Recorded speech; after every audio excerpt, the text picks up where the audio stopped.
Hi everyone, welcome to the bet review video for Cheltenham 2025. It is sadly, and hey, there's no excuses, nothing.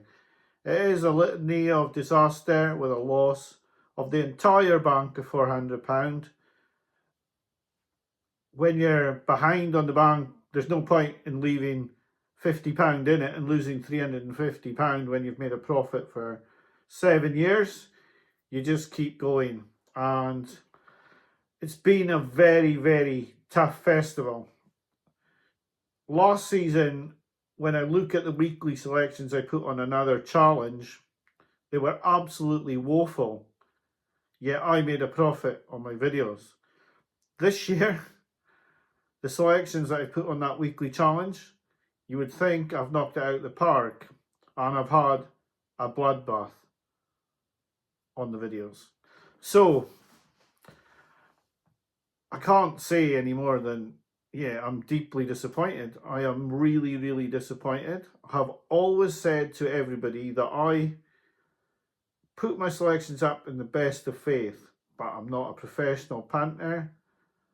I'm not in the know. I don't go into yards. I have just my selections to go on. And if anyone has lost on all 11 bets, then I'm really sorry. But you know that I have lost on all 11 bets as well, because my bet slips are there to prove that I've backed them. And I've lost every one of those £400 on the bets I've put up. So it's not, well, it is doom and gloom, but it's not, this is not to say, this can happen. This is what Cheltenham does to you. Cheltenham can make you, take you to your knees. It can make you as high as a kite, and it can take you to your knees. And for 7 seasons, we've not exactly been high as a kite some years, but we've been head above water. But this year, it's taken us, well, me, to my knees. And as they say, you're only as good as your last bet. And my 11 last bets have been beaten. So we'll just get on and talk about the bets now, and we'll go through them all. I started the bets with a double, a £50 double on Copic de Board and Final Demand. I was extremely impressed with both of these horses at the Dublin Racing Festival. I think I got lured into a bit of hype, a little bit, but also my own eyes. I really, really liked Final Demand at Limerick. I was blown away by Copic de Board. And when Final Demand won as he liked at Leopardstown as well, I just thought coupling them and managing to only have to put £50 of the bank on, I just went with it as a £50 double. And Copic de Board absolutely, well, I didn't bolt in, but he won really well, and he's an extremely good prospect. But sadly, yeah, I got Final Demand wrong. If he'd been beaten just by the New Lion, I think I would have been sort of like, well, I just got beat by a bit of a freak. But he's been well beaten by the Yellow Clay, and that's something I need to look at, because I felt he would beat the Yellow Clay. And yeah, anyway, it's a £50 loss. And I suppose in a way I didn't want to put too many anti-post bets up and leave very little in the bank for the festival. And that's perhaps how Wood, who and Jasmine DeVoe slipped through at the higher odds. And as their odds decreased, I felt there was less and less value. So we got to the festival. And on the week of the festival, I looked at the prices. I knew that the Wall Park was going to the Stairs, and I felt he was a big price at 10 to 1. Perhaps a bit of value. 10 to 1. He came in to about 6 to 1, 13 to 2 at the off. And he ran a reasonable race, but he was a loss of £30. That's a middling bet. It's probably not that good. I probably knew in my heart it was more of an each-way bet than a really good win bet. £30 on now is the Yower in the National Hunt Chase. Now at that time I was thinking I maybe look for two winners because I couldn't really find bets I really wanted, you know, to be putting enough on to clear the bank. Now as the Yower in the race was one of only two that could win coming towards the second last. Sadly, the other horse seemed to put him off a little bit at the second last by jumping across him slightly, and he fell. We'll never know if he'd have won, but it doesn't really matter because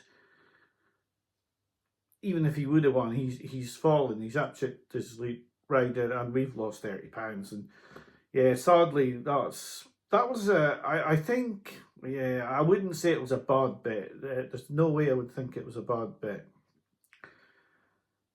I felt the favourite would be beaten in the champion chase, therefore I went looking for the most likely winner. Looking at the form from earlier in the season, found a 50 had beaten Solness a couple of times. I thought he was value at the price, and so I thought he was the bet. A lot of Gordon Elliott's horses, you know, didn't run great races. They ran okay, most of them, but not really well. And yeah, he was only in midfield. You know, you would say that was a very middling to poor bet, that one. First of the bad bets, £10 double, Be Aware, and Unexpected Party. Just when the new line, I think this is where I was getting things wrong. I was putting bets off as things were happening. And as the New Lion won, I thought Skelton's in form here. Be Aware's been talked really highly of by them. And both of these horses were laid out to win, and they'd both, well, he'd won with Longer Dawn in Unexpected Part of the year before, and I just felt I could put a small double on those two. So I went with the double. Be Aware on shocking. Unexpected Party actually ran quite well. So I was a little bit behind by now. £40 on Feet of a Dancer. I liked this horse's chance with Win Some, Lose Some, Jericho de Repine. They were the three I thought for the race. I did think that Jericho de Repine was a bit of a dog. I couldn't trust him. I was right about that, but he ran a better race than Feet of a Dancer. Feet of a Dancer ran an okay race to a point. I was a little bit disappointed with where he was positioned for most of the race. And yeah, although he ran okay in fourth, he never really threatened to win as far as I'm concerned. And yeah, maybe the Pertemps isn't the best race to be going in on, especially when you're between a few. Probably, you know, this bet was slightly poor, if I'm being truthful. I'm not sure he got the most adventurous ride in the race, but hey, it's a loss of £40. It's a disappointing bet, I think, as well. I did feel that Factophile was going to win. Clearly at 6-4, and with not that much of the bank to play with, I couldn't go all in on him. And I did look for a horse who I really fancied to go in with him. And that was Lulamba. I really fancied Lulamba. Although I liked Hello Neighbour as well, I really fancied Lulamba, and I went in with Factophile with massive confidence that both would win. I really felt this was the bet that would win. And Factophile won really nicely, and that gave us a great chance today on Lulamba. Sadly, he could only finish second. He ran his heart out. He ran a fantastic race. He just wasn't quite good enough on the day. My heart did sink when this bet went down. I did really fancy this bet. It's probably one of the better bets that I put off on the week, but it was a loser, and yeah, it was the one where I really started to feel like I was in trouble now.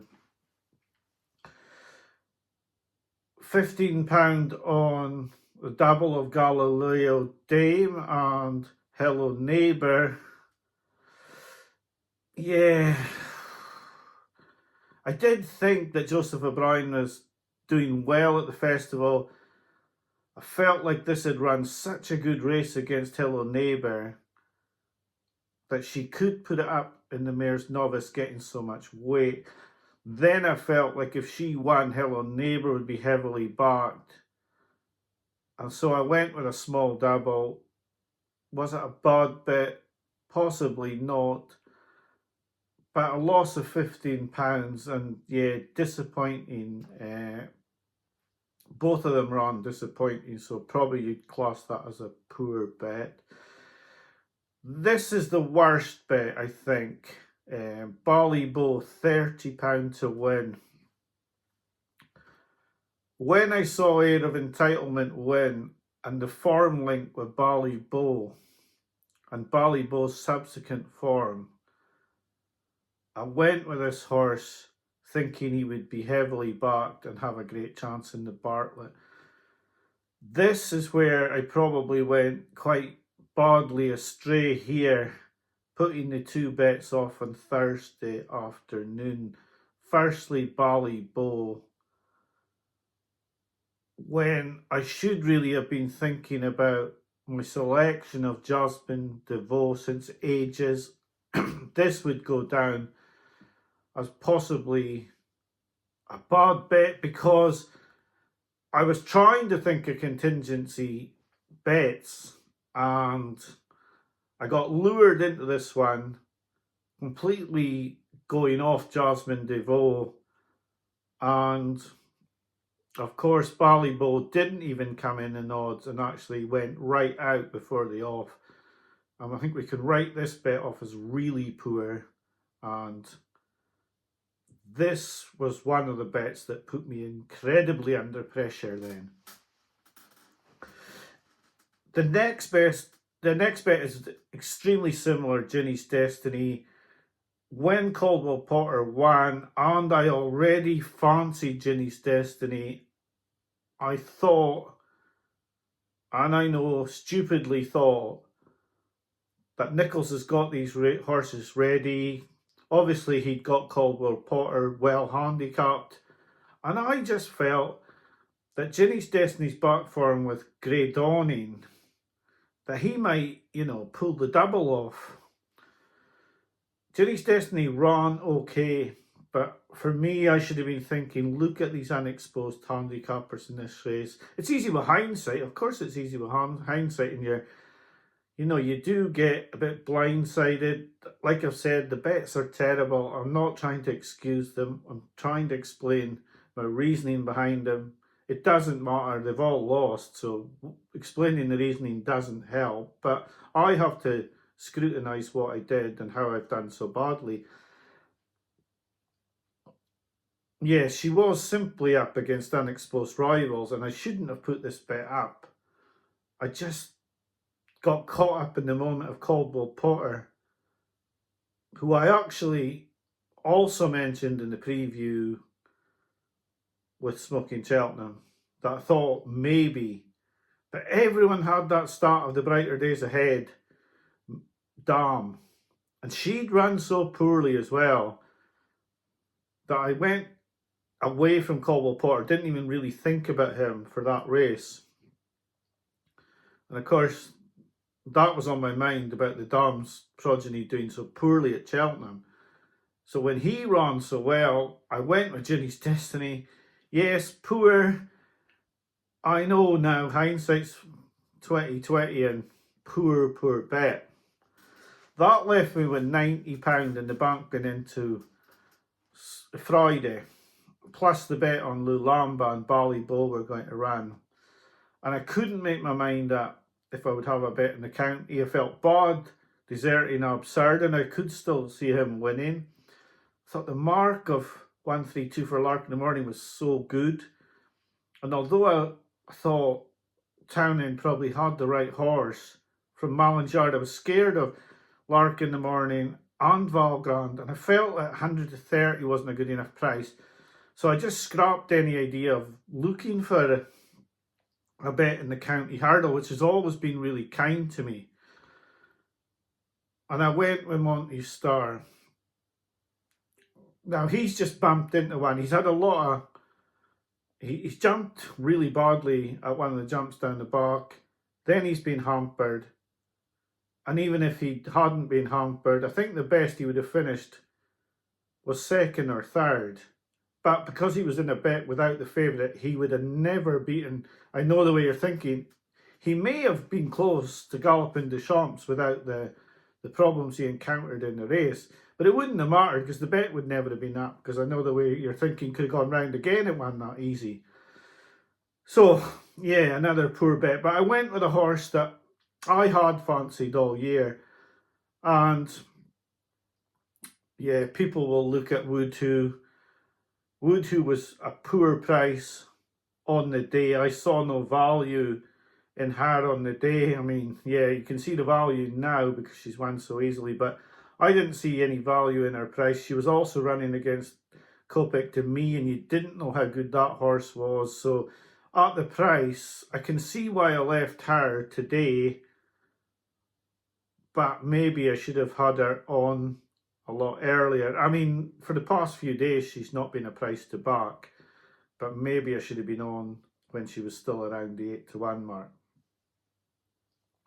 But that's all ifs, buts and maybes. The bottom line is that the stakes were £400 and we've gone through the bets. Some very bad ones in there. Probably only one good one. The Fact to File the Lamba bet, which, you know, it was close, but close doesn't pay the bills. So, yeah, £400 staked for zero returned. In conclusion to the video, it's far too early and far too raw for me to, you know, talk about the channel, where I go, what I do next. I will look for answers for a while as to how I've managed with 13 selections, making one weekly selection on that other challenge, put in 13 horses, 3 of which won. And if you put a level 1 point stake on, you would have outlaid 13 points and returned 120 points. I now need to make sense of the fact that I've managed to lose my whole bank while selecting that sort of horses. If I'd had no winners on that, if I'd put up just the odd favourite that won on the daily previews, I would understand. I would understand why I've had the bloodbath, the no return from £400. It's the fact that I've managed to let myself down, fancying winners and not putting them up, somehow not including them in the bets. Now I do understand Golden Ace, because it was a freak result. Things happened in that race that are very, very unlikely to happen. And if they hadn't happened, Golden Ace would have finished 4th. 3rd, perhaps, if one of these things had happened. It's Wutu and Jasmine DeVoe that are getting to me. The mistakes I made, the rush to back Ballybull because the form was working out with their entitlement, not thinking for a second that, hang on, I fancied Jasmine DeVoe all the way through. The lack of coherent betting and thinking about what I was doing, and you know, I used to work on the premise of prior planning prevents poor performance, but it must have been something to do with that, to completely blindside the fact that I fancied Jasmine DeVoe. and back something else on the videos. It's not, you know, it rankles me now. I can't change it. I can't change any of it. So analysing it probably isn't the best thing to do either. I just got to take my medicine, accept the fact that I made a mess of this and that I've failed everybody who watches the videos. And I have failed everybody who watches the videos, because the fact is that I fancied that horse and I haven't included it in the bets. And I fancied Woo too. Now, maybe it was a value thing with Woo too that I didn't put it up, because I felt like I wasn't getting good value. I'd backed Woo too myself at good value, but I hadn't put it up because the value probably wasn't there. And then you had Copic to me. But the Jasmine DeVoe and the case I made for it for so long, how I've not included that in the bets. I need to probably just put the video up, put the analysis up of the bets, and walk away from this for a few days and clear my head. Absolutely. I do know that I've got great viewers. I know they're not going to be, you know, they're not going to be scathing. They're not going to be like, everyone understands that. I know that 99% of the people that went to Cheltenham this week lost money. You can't be making money when some of those winners were coming in. It's just not possible. And if people say they've made a lot, I know one boy that's actually made a lot of money, and it would have been a lot more if Lou Lombard won for him as well. Oh no, Hello Neighbour for him. And he would have won a lot more if Hello Neighbour had won. But, you know, there are people that will have won. And they've done really well. And there's lots of people that will have lost. I just need to work out the key to why. If I'd picked no winners, I'd understand why I've got no returns. It's the fact that I picked loads of winners and have no return that is completely baffling at the moment. So thank you very much for watching the videos. Thank you so much for all the support. And we'll see where I am in a couple of weeks. For what it's worth, and not a lot when you've tipped all those losers, I fancy Iroko for the Grand National. I have backed Iroko for the Grand National. I thought I was going to win the Ultima, but I backed it for the Grand National. But clearly, the most likely winner of the Grand National is now, I know the way you're thinking, but at 3-1, well, you're not going to win very much off that. So, and you'd want to make sure it was definitely going to run as well. But yeah, that's Cheltenham over, and to the Cheltenham 2025 festival, it is absolutely good riddance. So thanks for all the support, and if you've made some money at this festival, go and enjoy it, because you've earned it if you've won at this festival. Thank you all so much for watching. Have a great weekend. Bye for now.